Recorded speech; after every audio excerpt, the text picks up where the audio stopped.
हे लक्ष्मण, तुम शेषनाग हो और तुमने इस पृथ्वी को अपने मस्तक पर धारण कर रखा है, और इस समय रावण जैसे दैत्यों का अत्याचार बहुत बढ़ गया है, इसलिए ये पृथ्वी अधर्म के कारण बहुत वजन हो गया है, और पृथ्वी इतनी वजन हो गई कि तुम्हारा सिर, तुम्हारे सिर का वजन बढ़ गया, और रावण आदि दैत्यों का वध करके तुम्हारे सिर से भगवान राम वह बोझ उतारना चाहते हैं।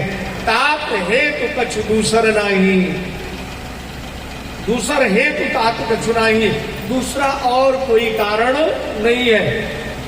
मानो लक्ष्मण जी को माता सुमित्रा ये कहना चाहती हैं कि लक्ष्मण, अगर तुम्हारे मन में शंका हो कि हमारे जंगल जाने का कारण, मेरे प्रभु के जंगल जाने का कारण मैया कैकेयी है, अगर तुम उसके ऊपर आरोप रखते हो तो दूसर हेत तात कछु, समझ में आ गई बात?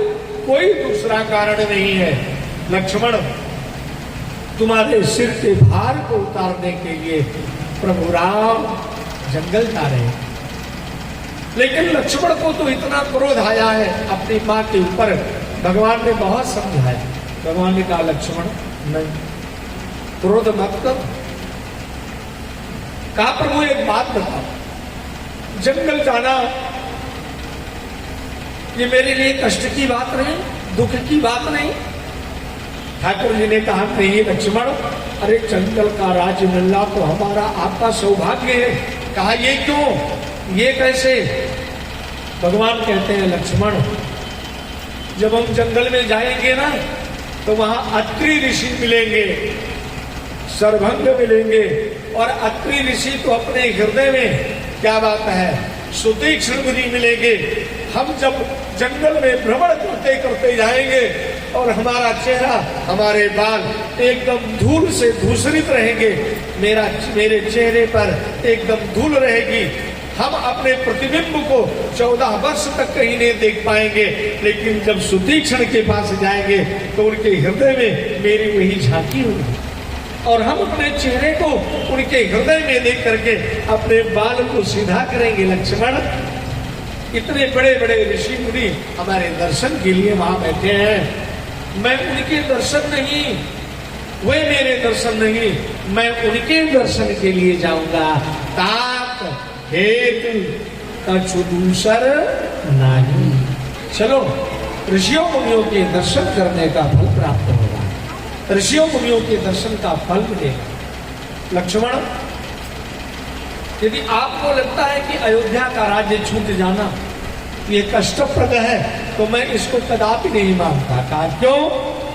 आप भगवान राम का स्वभाव है कि प्रसन्नताम याना गताभिषेकतस् और तथा न ममले वनवास दुखता। आज वनवास, आज वन बड़भागी हो गया, और अवध आज अभागी है, भाग्यहीन हो गया है। क्यों? क्योंकि सीताराम जी और लक्ष्मण जी तीनों यहां से छोड़ करके जा रहे हैं। दशरथ जी के पास पहुंचे हैं, दशरथ जी को प्रणाम किया है, मैया कौशल्या को प्रणाम किया, चरणों में प्रणाम किया ठाकुर जी, और अब अयोध्या से राम जी निकलना चाहते हैं। भक्तों, अयोध्या वासियों की ऐसी दशा कि कोई देखने को तैयार नहीं, जितने पुरुष नहीं, नर नारी नहीं, जितने हाथी घोड़े सब थे, सब राम जी को रोकने के लिए स्वयं अपनी रस्सी को छुड़ा करके आगे आ गए, और राम जी की चारों तरफ खड़े हो गए, मानो भगवान राम के सौंदर्य को देख रहे हो। सारे अयोध्यापुरी नारी कह रहे हैं, प्रभु आज तक मैंने जन्म से लेकर के आज तक आपको कभी मन से देखा नहीं है। हे ठाकुर जी, यदि मुझे छोड़ के जाना भी चाहते हो तो थोड़ी देर और रुक जाओ, मैं आपको एक बार प्रेम से निहार लूं, एक बार प्रेम से निहार लूं।